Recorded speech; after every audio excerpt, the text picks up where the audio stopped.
Peace be with you, friends. On this 16th Sunday of Ordinary Time, our gospel is the ever-popular Martha Mary gospel. I say ever-popular with a tongue-in-cheek a bit because in my years of preaching, it's one that tends to bother people a lot. I've heard more and more criticisms, like, I don't know what's going on there, Father, explain that to me. So we'll get to Martha and Mary, but I want to focus first on reading number 1, which is really extraordinary from the book of Genesis. It's part of the cycle of stories about Abraham, and it's really weird. It's a weird story, and it's intrigued the tradition, both theological and artistic. In fact, one of the great icons of the Trinity is based upon this scene. And here's how it opens. The Lord appeared to Abraham by the terebinth of Mamre. So Abraham is there at the hot days by this tree, and he's in tent. And it says clearly the Lord appeared to him. So God is making an appearance. Now, often in the Old Testament, God's presence is mediated by the angelic. But now listen. So he's sitting in the entrance to his tent, the day's growing hot. Looking up, Abraham saw 3 men standing nearby.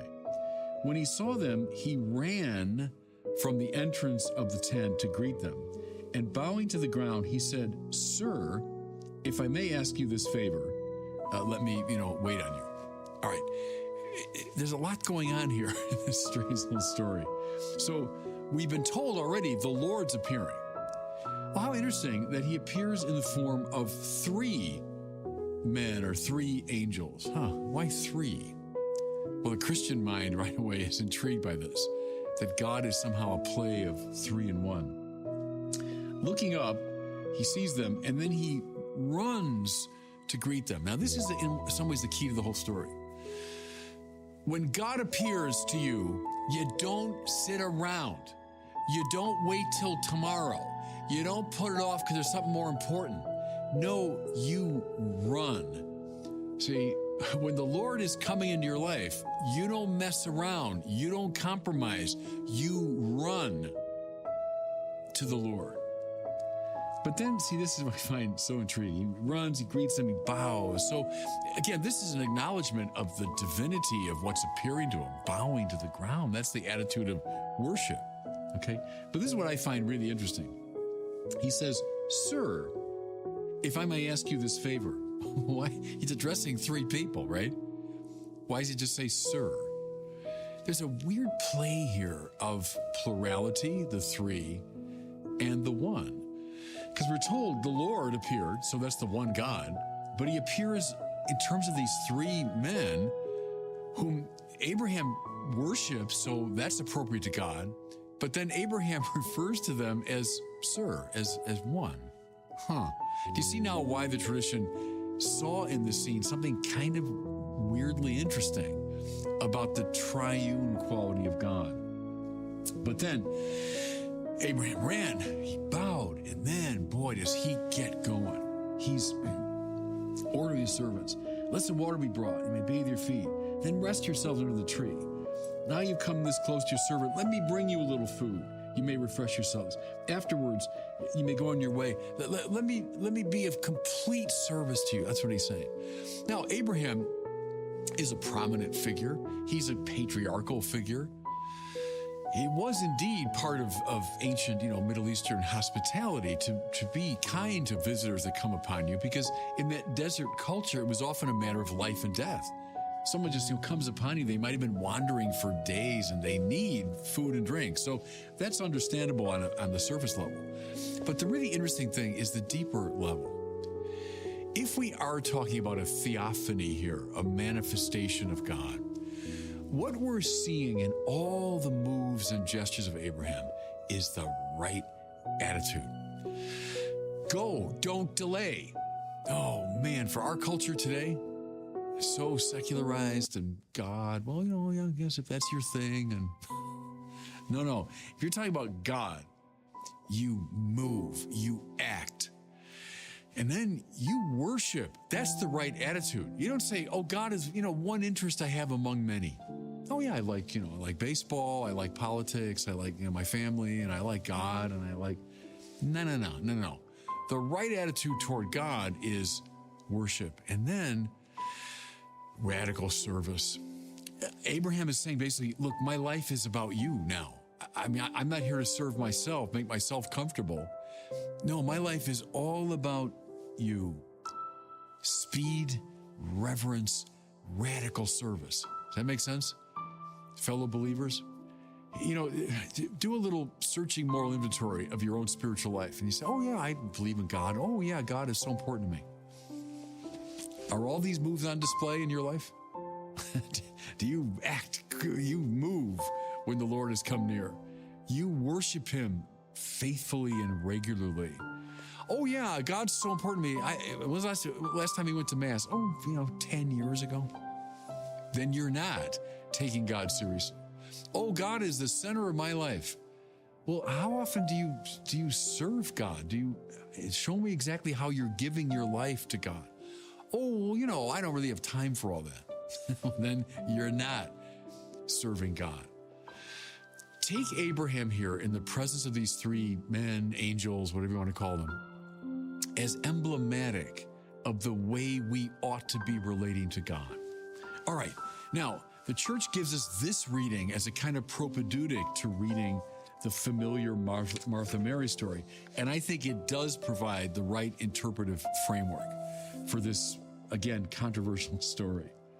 So we hear Jesus enters a village where a woman whose name was Martha welcomed him. She has a sister named Mary, who sat beside the Lord at his feet, listening to him speak. Now, right away, so Abraham, he sees the Lord and he gets to it. He is completely devoted, dedicated.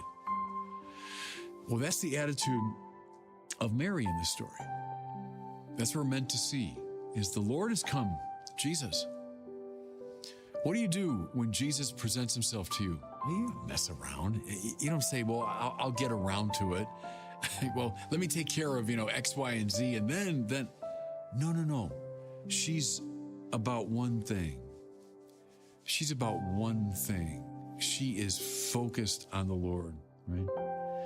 Then we hear Martha, burdened with much serving, came to him and said, Lord, don't you care? My sister's left me by myself to do the serving. Tell her to help me.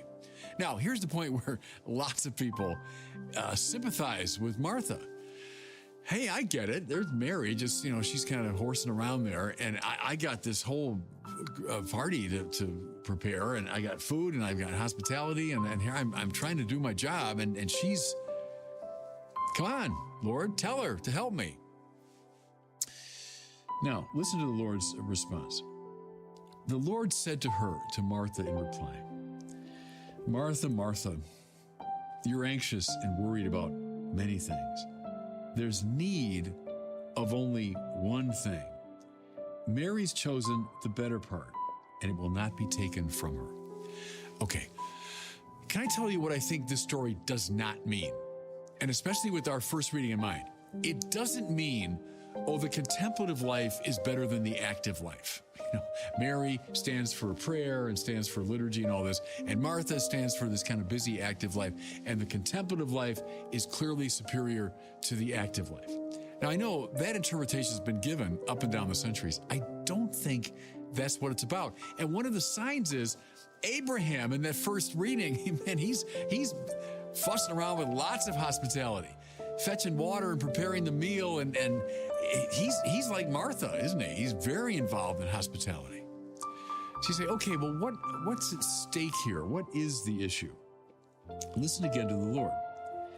Martha, Martha, you are anxious and worried about many things. All right, this is life, right? We can all identify with her.